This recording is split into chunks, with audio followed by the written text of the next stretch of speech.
João 19, 28 diz: depois, vendo Jesus que tudo já estava consumado, para se cumprir a escritura, disse: tenho sede. Estava ali um vaso cheio de azeite. Embeberam de vinagre uma esponja e, fixando-a num caniço de sopo, lhe achegaram à boca. Quando, pois, Jesus tomou o vinagre, ele disse: está consumado. E, inclinando a cabeça, rendeu o Espírito. Aleluia. Oh, aleluia. Senhor Jesus, obrigado, Deus. Obrigado, Filho de Deus. Obrigado, Pai. Obrigado, Espírito Santo, por nos convencer, por nos revelar, por nos ensinar a grandeza, a soberania, a beleza, a majestade, a glória, a formosura dessa obra que acabamos de ler aqui, a obra da nossa salvação, consumada, firmada, paga de uma vez por todas, estabelecida por causa da palavra do Filho de Deus. Hoje temos vida e vida abundante, uma vida livre do poder do pecado, livre da maldição do pecado, livre das consequências do pecado. As consequências eternas foram canceladas no madeiro. Obrigado, Jesus. Louvado seja o Filho de Deus por essa obra gloriosa do Filho de Deus. Aleluia, aleluia. Tome seu lugar, por favor, querido. Que obra tremenda, que obra poderosa, que obra gloriosa. Vamos relembrar as palavras. Pai, perdoa-lhes porque não sabem o que fazem. Hoje mesmo estarás comigo no paraíso. Mulheres, aí teu filho. Deus meu, por que me desamparaste? Tenho sede, está consumado. Pai, em tuas mãos entrego o meu espírito. Aleluia, aleluia. Observemos um pouquinho essas 5 primeiras palavras. Observe cada uma delas, pense em cada uma delas. A primeira palavra, uma palavra de perdão. A segunda palavra, uma palavra destinada a um pecador arrependido, um penitente. Alguém que reconhece quem é, reconhece suas iniquidades, reconhece sua culpa, reconhece seu pecado, e por isso Jesus disse: hoje mesmo estarás comigo no paraíso. Uma palavra de perdão, uma palavra de salvação dada no Calvário. Logo na sequência ele diz para sua mãe: mulheres, aí teu filho. Uma palavra de amparo destinada à sua mãe. A quarta palavra ele diz: Deus meu, por que me desamparaste? Nesse momento ele está assumindo em si as nossas iniquidades, os nossos malditos e abomináveis pecados, e por isso ele diz: por que me abandonaste? Ele sente em si mesmo o que o pecado provoca, a ruptura que o pecado provoca na quarta palavra. Na quinta palavra ele diz: tenho sede. Tenho sede, uma expressão da sua humanidade, uma expressão da sua limitação. O verbo se fez carne, ele esvaziou-se de sua glória e ele disse: tenho sede. Nessas palavras, as primeiras palavras são destinadas para alguém. As 3 primeiras: Pai, perdoa-lhes, trazendo perdão para aqueles seus algozes.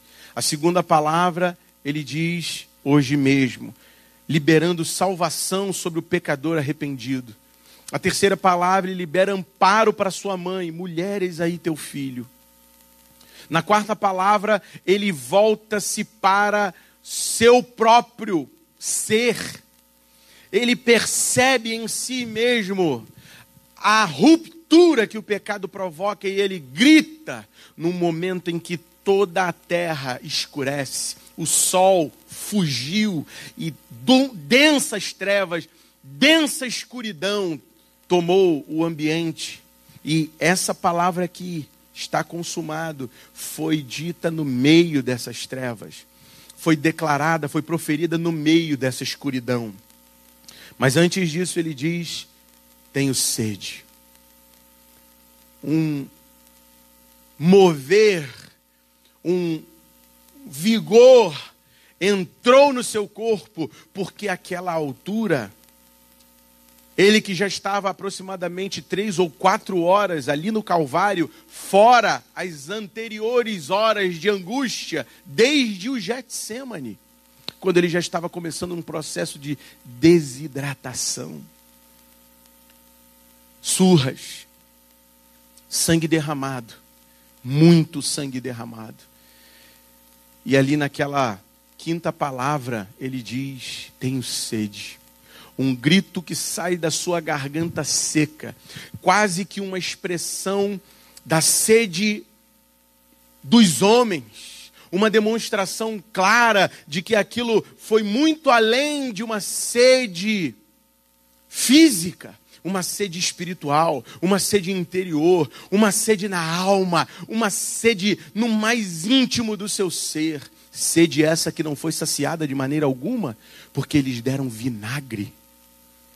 O vinagre só faria aumentar a sede, secar ainda mais a garganta que já estava desidratada por tamanhas carnificinas. Agora pense comigo.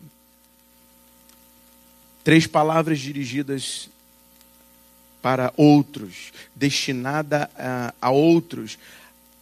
A 4ª palavra, um brado, um grito, um lampejo, onde a palavra de Deus é proferida, onde a palavra de Deus é cumprida. Deus meu, Eli, Eli, lama sabachthani. Uma palavra que está demonstrando sua angústia naquele Calvário. A 5ª palavra, uma palavra de angústia, uma palavra de aflição, tenho sede. 3 palavras destinadas para os outros, 2 palavras destinadas a si mesmo, e agora uma 6ª palavra. E essa palavra parece se distinguir de todas as outras. Essa palavra é diferente de todas as outras. Ela não foi destinada a homem algum, ela não foi destinada a ele mesmo. Esta palavra agora foi apontada para o alto. Primeiro ele apontou para os homens, depois ele, mostrando que ele estava ali como homem, ele demonstra ali a sua sede de Deus, a sua necessidade da presença de Deus, que ele não poderia ser abandonado pelo Pai. Ele demonstra ali a carência dos homens, os anseios dos homens. Só que essa palavra agora, ele não está demonstrando mais sua carência. Essa palavra agora, ele está apontando para Deus. Veja comigo, por favor, o versículo 30. Quando, pois, Jesus tomou o vinagre e disse, está consumado. Inclinando a cabeça, rendeu o espírito. Está consumado logo após o grito de tenho sede, no meio da penumbra, no meio daquela escuridão, no meio daquele momento sombrio, onde os homens já reconhecem o seu senhorio. Jesus dá esse grito, tetelestai. Tetelestai tem algumas interpretações, e é interessante porque você vendo as interpretações possíveis, é interessante que alguns apresentam 3, outros apresentam 4 interpretações possíveis para tetelestai. Tetelestai é uma palavra que representa está pago, dívida paga, sua dívida não existe mais. Aquilo que você deveria pagar, Cristo quitou no Calvário. Ele pagou, ele consumou, ele deu ao Pai, o pagamento foi sua própria vida. Com a sua própria vida, ele diz, está pago. Um pagamento de uma dívida financeira muito alta, muito elevada. Uma outra interpretação fala de quando um prisioneiro, quando alguém está preso e é paga a fiança. A fiança foi paga. E aquele prisioneiro, aquele que estava preso, aquele que já estava condenado e já não tinha mais saída, recebe o pagamento da fiança. A quantia é tão exorbitante, porque a questão é muito séria, muito grandiosa. Era pena capital, era pena de morte. E para a pena capital, na maioria das vezes, não havia pagamento de fiança. Crime inafiançável. Só que essa expressão tetelestai, ela vai muito além, porque ela é o pagamento de uma fiança, de um crime inafiançável. O pagamento de uma fiança para um crime inafiançável seria algo impensável. Até rimou. Seria algo impensável. Se o juiz decretou seu crime é inafiançável, ou seja, não há quantia nenhuma que possa pagar pelo crime que você cometeu. Então aqui nós vemos o seguinte: o valor é estratosférico. O valor é muito superior a que qualquer homem poderia conceber. O valor é inconcebível na mente humana. Porque a quantia oferecida para o pagamento da fiança foi tão alta que o crime inafiançável recebeu o pagamento por fiança. Tamanha a quantia paga, tamanho o recurso colocado para que se fosse paga aquela fiança de um crime inafiançável. Ou seja, é algo sobrenatural. É algo que vai muito além do que a gente pode imaginar. É uma obra grandiosa. É um pagamento incomparável. A nossa mente é muito limitada. Eu estou tentando colocar em palavras e eu estou tentando expressar da melhor forma possível, tentando ser o mais enfático possível, falando até alto, para que você tenha uma noção, mas eu sei que eu nunca vou conseguir fazer com que você tenha noção do preço que foi pago ali na cruz. Alguém pode dizer aleluia? Diga aleluia! Diga com toda a força, glória a Deus! Aleluia! Essa hora eu queria que você fosse mais pentecostal. Essa era a hora. Porque o preço é muito alto, meu irmão. O preço é muito alto. O valor foi muito alto, o valor foi muito elevado. Foi o sangue do Filho de Deus. Foi o sangue de Deus. Foi o sangue concebido no alto, obra de Deus, obra do Espírito no ventre de Maria, uma obra sobrenatural. Ele nasceu para morrer, ele veio para esse momento, essa hora, ele veio para declarar: está consumado. Ele veio para dizer: eu vou pagar a fiança. E eu sei que essa fiança, esse crime é inafiançável, mas pelo meu sangue eu vou cobrir, eu vou fazer a vontade do meu Pai, o justo juiz, e ele vai aceitar, porque era o Filho. Era o Filho pagando ao seu Pai. Era o Filho aplacando a fúria do seu Pai. A fúria divina que deveria, como um soco que estremeceria toda a terra, um soco de Deus na terra, e esmagaria todos os homens. Cristo naquele Calvário recebe o soco em si. Recebe o impacto da glória e do peso do juízo vingador de Deus. Ele recebe em si. Meu Deus. Não dá para falar isso de outra maneira. Não dá para ser muito brando nessa hora. Eu tenho que falar um pouco mais enfaticamente, porque essa palavra é muito gloriosa, ao ponto de haver um ponto de exclamação no final. Está consumado! Eu não posso nem imaginar como foi esse grito. Eu queria ter uma breve noção de como era o tom da voz de Jesus. Eu queria ter só um lampejo e poder ouvir nos meus ouvidos. Eu queria que o Espírito Santo pudesse fazer isso, apesar da minha indignidade de poder ouvir isso. Mas eu queria ouvir só um ruído, só um sussurro, ou só um eco do tom da voz dele dizendo: está pago. Está pago. Porque a palavra foi tetelestai.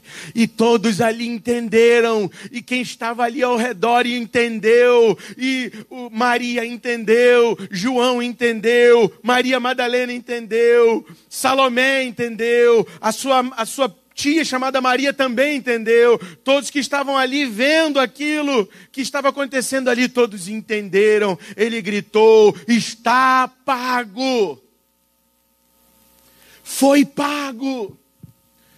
E poderiam, aqueles que não conheciam a ele, poderiam estar pensando assim: o que ele pagou? Que pagamento foi esse?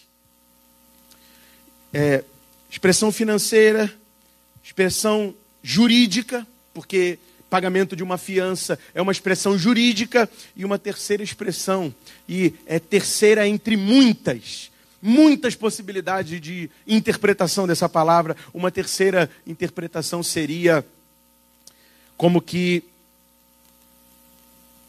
um amor de um filho para com o pai. Essa é uma das que mais me pega, é para mim a que mais me emociona. Porque todo filho, todo bom filho quer agradar o seu pai.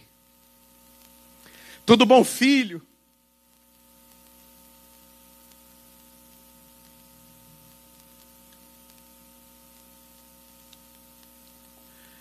quer ver o sorriso no rosto do seu pai. Todo bom filho, e você experimentou isso se você teve um pai. Eu sei que muitos aqui não tiveram. Mas quem sabe tiveram alguém que representou um pai. E todo bom filho, ele tem no seu mais íntimo, no seu mais profundo, na sua alma, o seu maior anseio, seu maior desejo é ver o seu pai satisfeito com ele, com o filho. Esse olhar você nunca vai esquecer.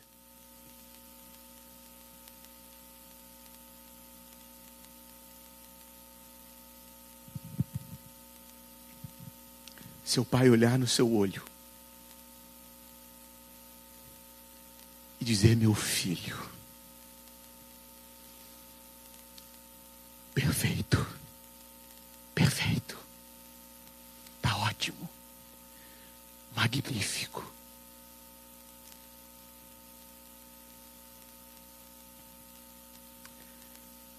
A terceira interpretação para essa palavra é um filho que arou todo um terreno com o carro e o arado.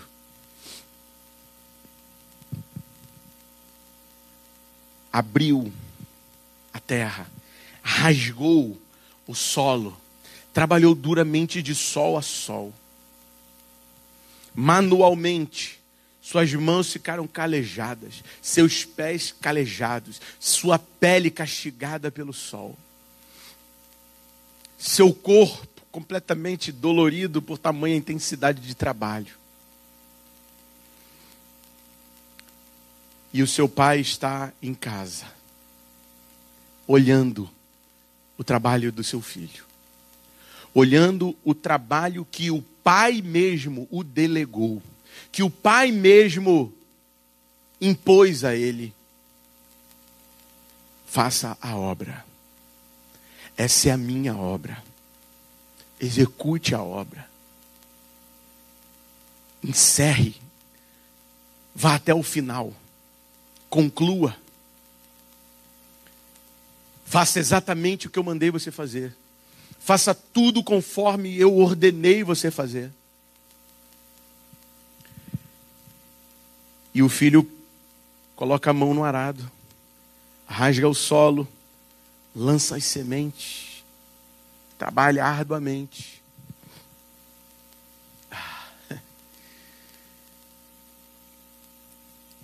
Vem a chuva, as plantas crescem, o fruto é dado, a colheita é realizada, os cereais são ensacados, está tudo pronto, está tudo feito, a obra foi concluída do início ao fim, irreparavelmente, excelentemente feita, perfeitamente executada. Foi eficaz e eficiente. No meio foi bom fazendo e foi bom concluindo. Foi perfeito executando, foi perfeito encerrando. E ele vira-se para o pai que está na casa, depois das sacas todas recolhidas dos grãos. Ele olha para o pai e diz: Tetelestai. Pai, eu fico imaginando, porque se você pensar num momento assim,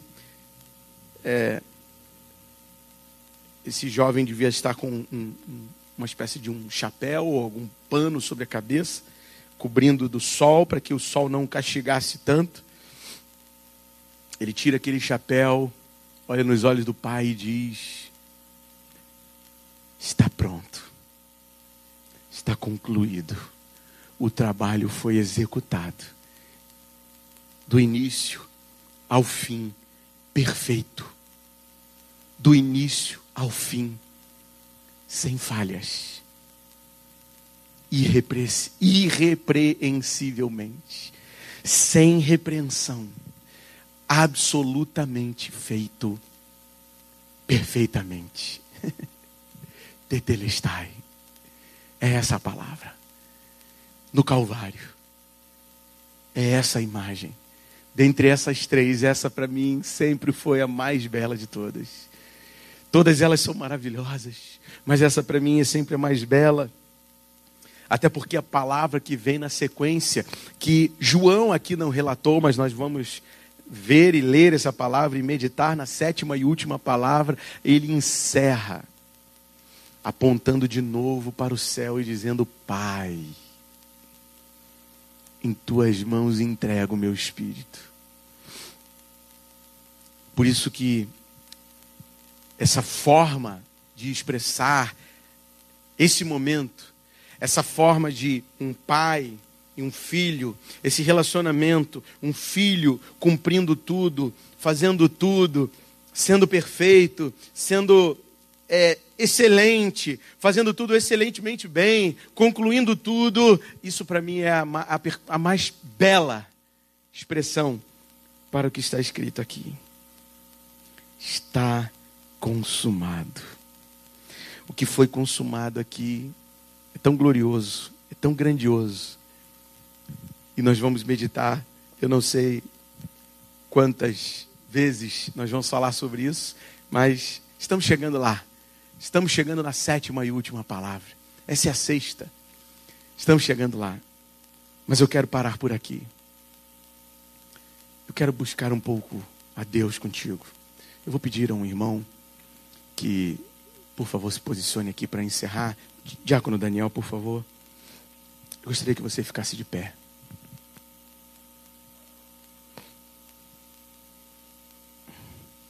Nós vamos falar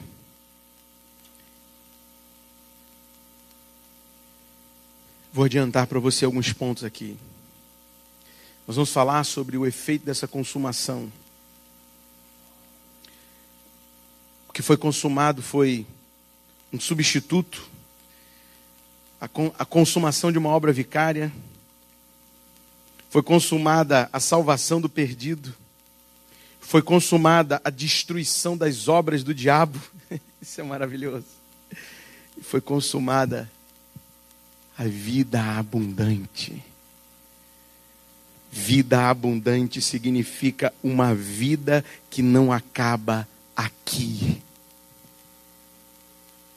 Uma vida abundante é uma vida que só começou aqui.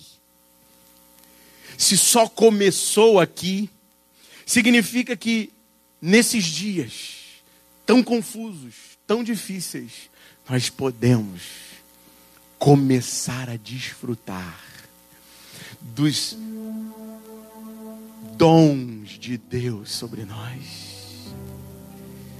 dos dons do Espírito sobre nós, do derramar do Espírito Santo de Cristo Jesus, do Filho de Deus sobre nós. Nós podemos desfrutar. Lá em Atos, nossos irmãos desfrutaram. Há irmãos aqui que estão desfrutando. Quando eu vejo irmãos aqui de pé, eu penso, Deus continua sendo Rafá, continua sendo Deus que cura, continua sendo Deus que ressuscita, continua sendo Deus que nos lava, que nos perdoa, que nos purifica. Ele continua sendo esse Deus. Oh, Deus Santo, Tu és incomparável. Que a graça de Cristo, que o amor do Pai, que o consolo do Espírito permaneça sobre a família, a casa e o lar dos queridos irmãos, no nome de Jesus. Amém. Amém.